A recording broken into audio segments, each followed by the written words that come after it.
కార్యక్రమానికి తిరిగి స్వాగతం.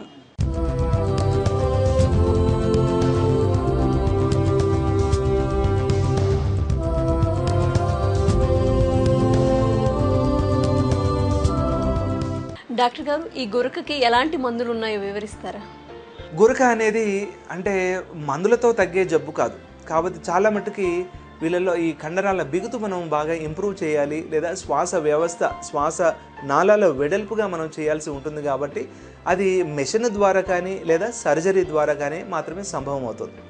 అయితే కొంతమందిలో మాత్రం ముఖ్యంగా ఈ థైరాయిడ్ పేషెంట్స్, హైపోథైరాయిడ్ అనేది వాళ్ళలో ఒకవేళ ఉండి దాని మూలన వాళ్ళ కండరాలు బాగా పెరిగి బిగుతు బాగా తగ్గుతూ ఉంటే మాత్రం వాళ్ళకి ఈ థైరాయిడ్ కరెక్షన్ మనం ఒకవేళ చేస్తే థైరోనార్మ్ అనే ట్యాబ్లెట్స్ దొరుకుతాయి. ఈ థైరాయిడ్ ట్యాబ్లెట్స్ వాడుకున్నట్లయితే వాళ్ళల్లో రాను రాను వెయిట్ బాగా తగ్గడం, ఈ శ్వాస వ్యవస్థ బాగా జరగడం, వాళ్ళలో గురక తగ్గడం జరుగుతుంది. కాకపోతే మెజారిటీ పేషెంట్స్కి థైరాయిడ్ సమస్య లేని వాళ్ళల్లో మనకు వాళ్ళ అవసరాన్ని బట్టి, వాళ్ళకున్న కండిషన్ను బట్టి, వాళ్ళకున్న సివియారిటీని బట్టి అది సర్జరీ కానీ లేదా మెషిన్స్ కానీ మనం ఇవ్వాల్సి ఉంటుంది. డాక్టర్ గారు, గురక తీవ్రత ఎక్కువగా ఉన్నప్పుడు ఏమైనా సర్జరీ చేయాలంటారా? నేను ఇదివరకే చెప్పినట్లుగా గురక బాగా తీవ్రంగా ఉన్న వాళ్ళల్లో ప్రస్తుతం ఉన్న రికమెండేషన్స్లో ఈ పాజిటివ్ ఎయిర్వే ప్రెషర్ ద్వారా మనం గాలిని లోపలికి ఇవ్వాలి అని చెప్తున్నారనమాట. సో ది లేటెస్ట్ రికమెండేషన్స్ ప్రకారం గాలిని అంటే ప్రెషర్ ద్వారా మనం వాళ్ళు పడుకున్నప్పుడు ప్రెషర్ లోపలికి పంపించినట్లయితే ఆ శ్వాస కండరాలు వెడల్పుగా జరిగిపోయి శ్వాస వాళ్ళు ఈజీగా తీసుకునేటట్లు చేయొచ్చు అనమాట. దీంట్లో కంటిన్యూయస్ పాజిటివ్ ఎయిర్వే ప్రెషర్ అనే ఒకటి, లేదా బైప్యాప్ అనే ఇంకొక మెషిన్ ఇలాగా ఉంటాయన్నమాట.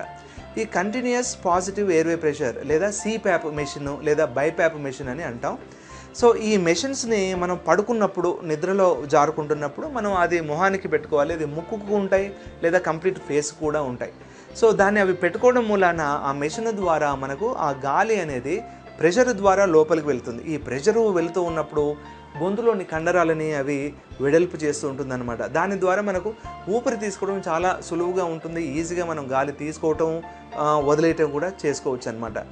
సో ఈ పూర్తి నైట్ అంతా కూడాను రాత్రిపూట పడుకుంటున్నంత ఒక 7-8 గంటల కంప్లీట్గా ఈ సిప్యాప్ అనే మెషిన్ లేదా బైప్యాప్ అనే మెషిన్ వాడుకున్నట్లయితే వాళ్ళకి ఫ్రెష్గా ఉంటుంది, శ్వాస వ్యవస్థ మంచిగా పనిచేస్తుంది, ఆక్సిజన్ అనేది బాడీ అంతా అన్ని కణాలకి అందుతూ ఉంటుంది. కాబట్టి వాళ్ళు నెక్స్ట్ డే బాగా ఫ్రెష్గా ఉంటారు, అందరిలాగే యాక్టివ్గా ఉంటారు. వాళ్ళకి ఈ యాక్టివిటీ పెరుగుతున్న కొద్దీ వాళ్ళు నెక్స్ట్ డే ఒకవేళ మంచి వాళ్ళు వర్క్ చేస్తూ ఉన్నట్లయితే, వాళ్ళ సామర్థ్యం మేరకు వాళ్ళు పని చేస్తూ ఉన్నట్లయితే వాళ్ళ రాను వెయిట్ కూడాను వాళ్ళు తగ్గిపోయే అవకాశం ఉంది. రాను దాంతోపాటు ఈ వెయిట్ తగ్గడం మూలన వాళ్ళ ఇంప్రూవ్మెంట్ కూడా ఇంకా బాగా ఉండే అవకాశం ఉంది.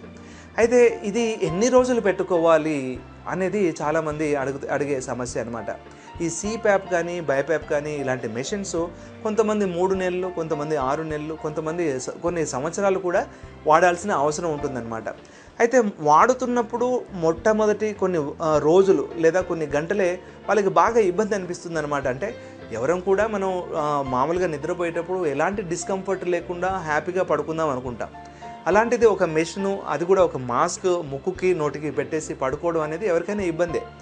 కాకపోతే అదొక వైద్యం, అదొక చికిత్స, కంపల్సరీగా వాడాలి అని అనుకున్నప్పుడు దానికి అలవాటు అవుతుంది. మొదట్లో ఒక అరగంట వాడటం, రాను దాని డ్యూరేషన్ ఇంక్రీజ్ చేయటం, 1 అవర్ 2 అవర్స్, అలాగే రాత్రంతా కూడాను రాను వాళ్ళు కంటిన్యూస్గా వాడుకున్నట్లయితే వాళ్ళకే తెలిసిపోతుంది అన్నమాట.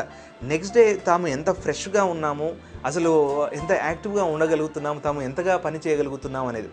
సో ఇలాగా మనం కొన్ని రోజులు లేదా కొన్ని నెలల పాటుగా ఇట్లాంటి మెషిన్స్ వాడుకున్నట్లయితే వ్యాధి బాగా కంట్రోల్లో ఉంటుంది. ఎలాంటి సైడ్ ఎఫెక్ట్స్ ఉండవు అనమాట. అంటే ఈ గురక వల్ల వచ్చే జబ్బులు ముఖ్యంగా బీపీ, చాలామంది బీపీ రావటము, వచ్చిన బీపీకి చాలా మందులు వాడాల్సి రావటం కూడా జరుగుతూ ఉంటుంది. అలాంటి వాళ్ళల్లో ఈ సిప్యాప్ మెషిన్స్, ఈ గురక ట్రీట్మెంట్ తీసుకుంటున్నట్లయితే మందుల వాడకం, నంబర్ ఆఫ్ మెడిసిన్స్ వాడకం, డోసులు వాడకం బాగా తగ్గిపోతుంది. అలాగే షుగర్ వ్యాధిగ్రస్తుల్లో కూడా వాళ్ళ షుగర్ అనేది బాగా కంట్రోల్ అవుతుంది. ఇన్సులిన్ వాడకం లేదా ట్యాబ్లెట్స్ వాడకం, నంబర్ ఆఫ్ మెడిసిన్స్ వాడకం కూడా బాగా గణనీయంగా తగ్గుతుంది. అలాగే కొంతమందిలో హార్ట్ అటాక్స్ రాకుండా, అలాగే పెరాలిసిస్ లాంటి జబ్బులు రాకుండా కూడా చాలామందిలో ఈ గురకని మనం తొలి దశలోనే మనం కంట్రోల్ చేస్తే ఇలాంటి ప్రమాదాలు రాకుండా కూడా మనం చేసుకోవడానికి వీలవుతుందన్నమాట. గురక తీవ్రత ఎక్కువైనప్పుడు సర్జరీ తప్పనిసరా? ఈ విషయాల గురించి మాట్లాడుకునే ముందు పల్మనాలజీ కార్యక్రమంలో ఒక చిన్న విరామం.